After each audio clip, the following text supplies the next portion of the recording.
Hey folks, Quill18 here, and welcome to another episode of Let's Play Victoria 2 as Japan. In our last episode, we had heroically and very efficiently conquered what is now, I'm going to say, Japanese Vietnam.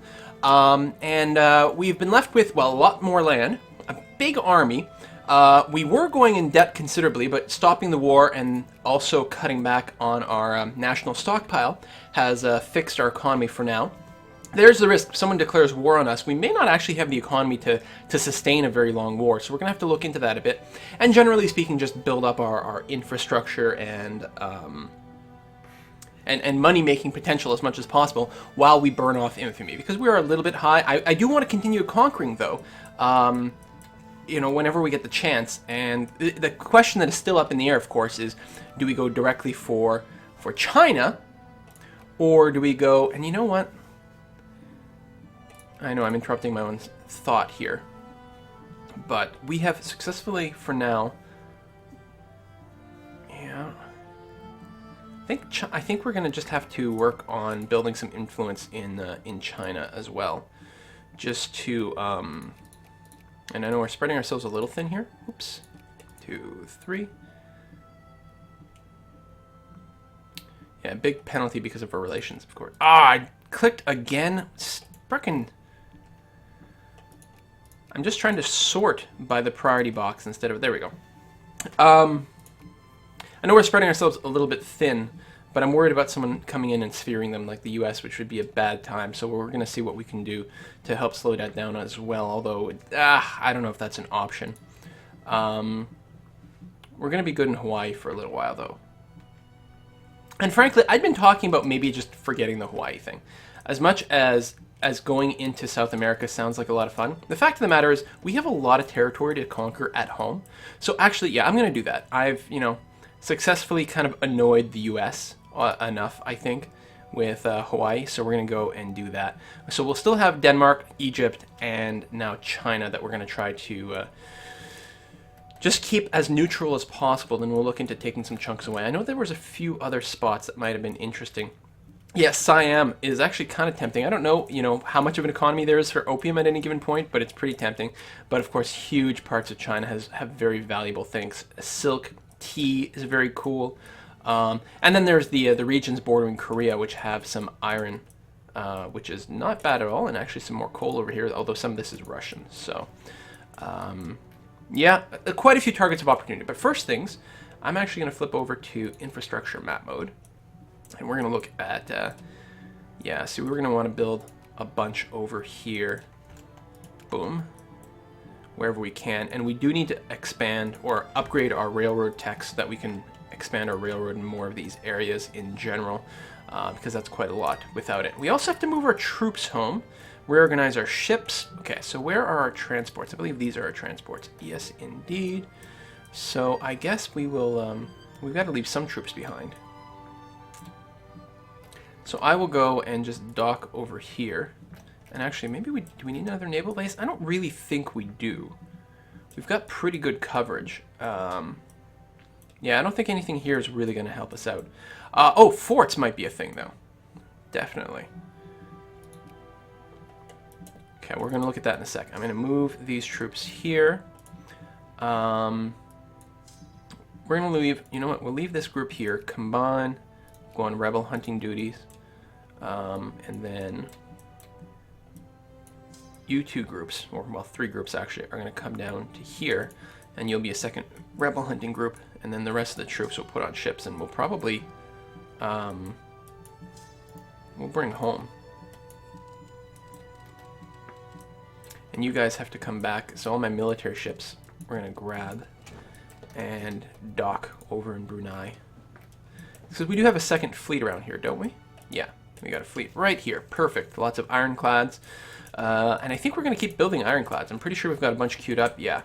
I am worried about the cost of this ever-increasing navy, but we are going to need one if we ever go to war for reals against a major power, including China, because China's rather large. The other thing we want to do is probably build some more factories. Now, mostly we're capped on... Show empty states, thank you. Mostly we're capped on our population. Is this really? So there are no empty states anymore. Everything's got a little something?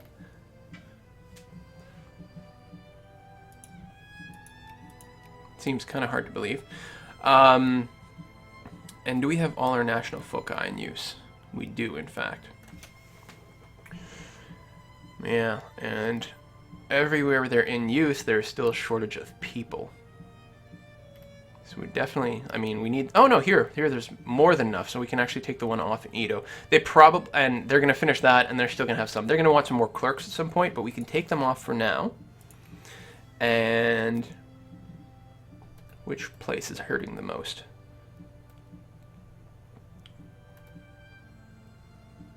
Guess they're all pretty hurting-ish. All right, we'll do Nagoya then. Craftsmen. Okay, they still need some more craftsmen here. They don't need much, and then we could switch to clerks. I'm not sure if I'll be able to catch that on time. You know, that's the ideal. And we could spend money to build more factories. But again, yeah, right now we're capped on our workforce. So I think that's probably just going to go up a little bit more organically. And at some point, we're going to want to encourage capitalists. I don't remember. Is like 1% the optimal? I think it's something like that. It rings a bell. But right now, we mostly just need those workers. Taking a look at taxes, actually. Okay, I was going to say we want to minimize all our taxes on the rich, which is exactly what we've done. Because we want to make sure they have a lot of money. We may switch... What's our politics right now? So right now, Imperialist faction. And that is state capitalism. Now we can... I guess it would just be going down to... Well, we could go down to interventionism, which would be slightly less pokey-pokey. And actually, I kind of like the idea. The difference between the two would let us lower the taxes even more on our capitalists, which would be good. This actually currently reduces factory output by 5%, which isn't great. And if we go to interventionism, that's no longer the case. There's also the factory owner cost is also decreased. And if we went to laissez-faire, it would be even better and a much greater output. Do we want to go all the way to that? You know, by going to the liberal faction, for example. We wouldn't be able to build factories. Still, again, we're limiting on our workers right now. I don't see there's much of a point to building and upgrading factories for a short period of time. We could do this just to make them more profitable for a short term. And then if we need to, we could switch to another government. I don't know if there's a problem, if there's a penalty to switching from one to the other. We wouldn't be able to subsidize factories anymore, which is actually something we need to look at and discuss. I can expand. I can't build new ones, but I can expand. And I can also build railroad with interventionism. So I feel like that's probably where I want to go. In general, I actually don't see any reason to stick with state capitalism right now. At all. So we're going to go to that, which means the conservatives probably. I mean, nationalists is pretty good for jingoism as well. Technically, I think in our population, though, we have still way more conservatives than anything else.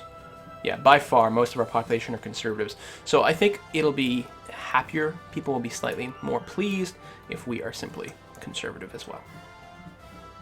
I like that idea. We can expand. We don't need to build new ones right now. Or do we? Do we want to queue something new up? I don't know what the overall population in some of these places are, which is some of the concern, right? These guys. 309K. Craftsmen are only 4%. There's lots of room to continue to convert people over, especially from the, laborers and farmers we don't really want to take away from because we need them to work the land, but we could still flip more artisans over. Yeah, I'm not sure. And we really want the most populous regions, which would be Osaka, Edo, Nagoya, Fukui, which are all maxed out already, followed by Amori, and then Shumshu is really... Well, no, it's not the next biggest. These are not sorted by population?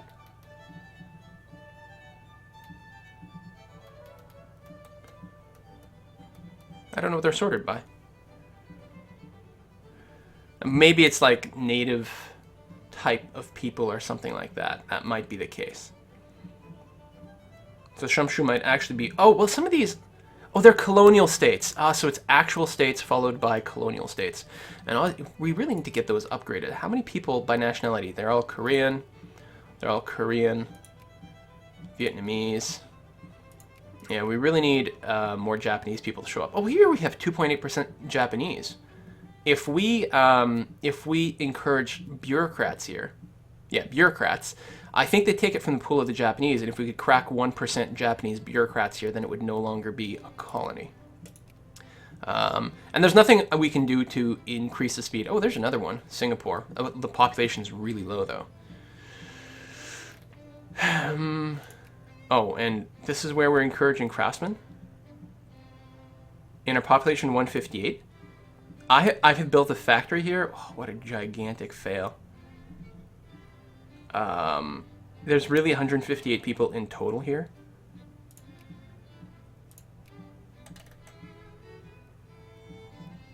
Did I build this? I probably did. You know, we just have to shut down this factory. It's never going to have any people. We can also take away our national focus from here, because seriously, guys, the hell? Yeah, it's never going to make any money. Shut it down. And we can probably just outright destroy it. I don't know if it costs us any money or frees up anything if we were to destroy it or anything like that. I'm just going to leave it closed for now. All right, so that's clearly gargantuan fail. So you're okay right now. Hopefully some of these other people or places have available population. The Shumshu, no, the Shumshu should be fine. They've got lots of people. Well, I mean, not tons and tons and tons, but they have some people we can draw on. So it's not the end of the world. Over here, we've actually got a few spare craftsmen, which is good. So I think it's Osaka we're going to have to get some more. Bam. All right, that's something. And then, of course, we're going to want to do the whole bureaucrat thing at some point. So right now, I don't think I'm going to be opening any factories. Should I just go to the SAFI? Oh, no, then I can't build railroads either, right? Not that I will for a little while. Okay, we're just going to go conservative. It's going to be fine.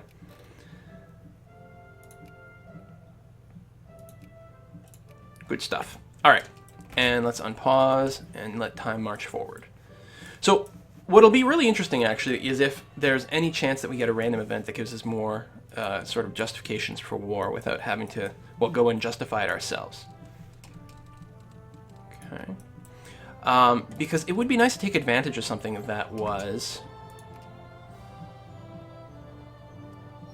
Did this not come up last time? Did I decline it?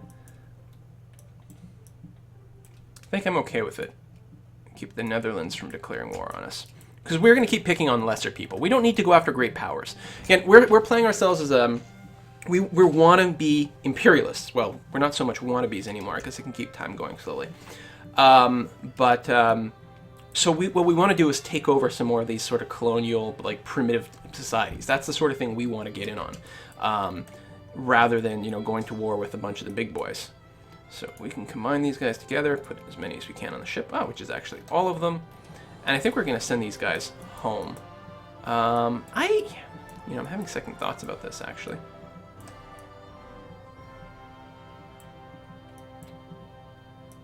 Having pretty major second thoughts because, well, we don't actually have enough troops at home to defend. I suppose push comes to shove, we could always do like a big mobilize, and hopefully that would give us lots of troops at home, although I think they'd be irregulars.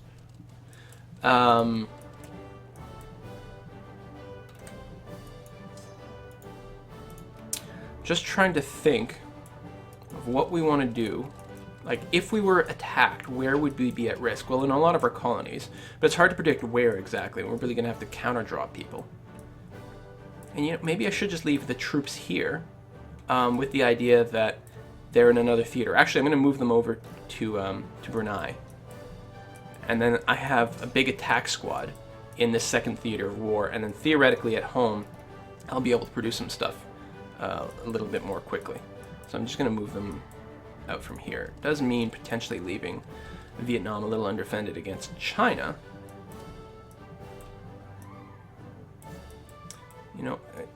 And with that in mind, me unload these troops. Double check the arrangement here. There's too many engineers in this group, actually. I don't think we need a pair, given the size of that. Or unless we just want to make it bigger. Let me organize a proper army over here, which is going to be, well, I only have 1 Dragoon, which is too bad. 1, 2, 3, 4 artillery. Come on, there we go. We'll go 2 guards, 2 engineers. Oops. 2 guards. Yeah, 2 engineers, and then a couple of infantry.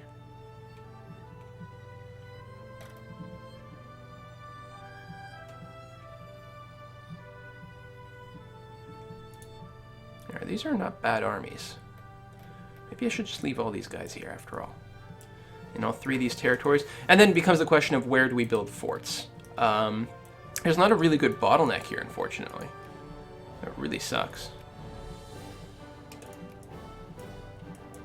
I mean, I guess here. But ideally... Yeah, see, this is all Chinese allies and things like that.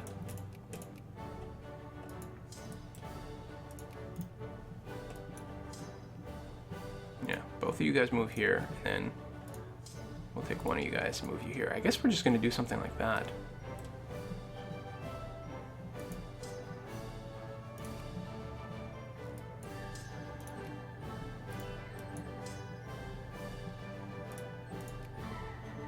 I'll actually take the smaller army. And these guys I'll reposition to Brunei. There. Done. More ships are being produced. Still have some rebel factions. Oh yeah, the Vietnamese nationalists. I think they'll fade off over time. They'll realize that my rule is an enlightened rule, and they're better off with me. Especially once they get all those cool railroads. Who doesn't like trains?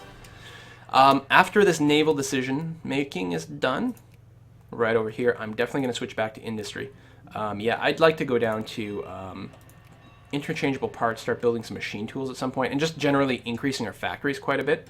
And at some point, we'll just take off subsidy entirely. Boom. So we're going to take this fleet and just drop them off over here. Okay. Upper house rearranged. Still heavily conservative. Academic training. Good, good, good. I was going to double check something. I don't remember. Oh, my tax rate on my rich. So that's going to cut into my income a lot. But hopefully they will get busy. Not that they can do much right now, because actually we're sort of kind of capped on our factories. I guess that's true. Yeah. Still not much in the way of unemployment. No unemployment. So there's no unemployment anywhere with focus. You see, people here are just upgrading to craftsmen on their own, which is nice.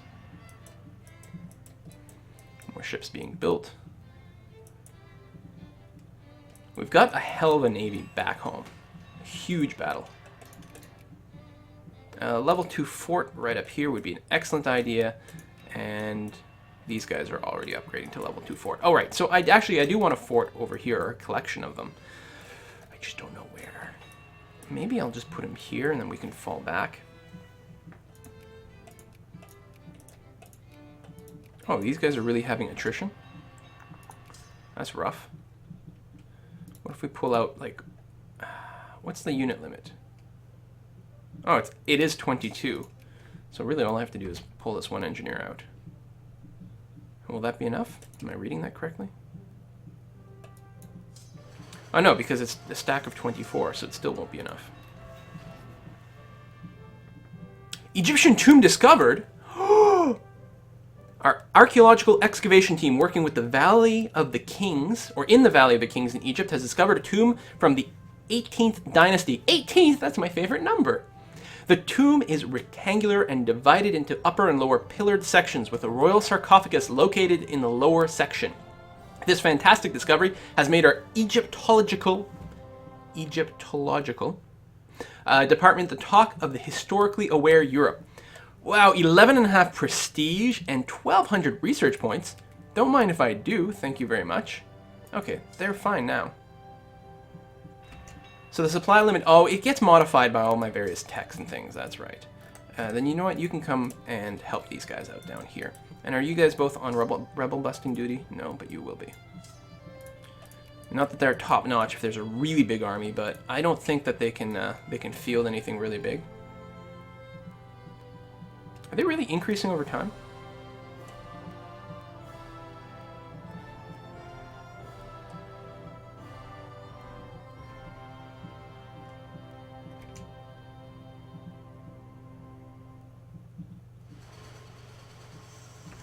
Whoops. I got our tech. I accidentally X'd out of one of the things, but that's good. All right, I'm actually going to go for early railroads first, so we can start building them, and then we'll get the rest going on. Our infamy continues to drop. We could really do something if we wanted to. Like, we could go after Cambodia, which is a satellite of Siam.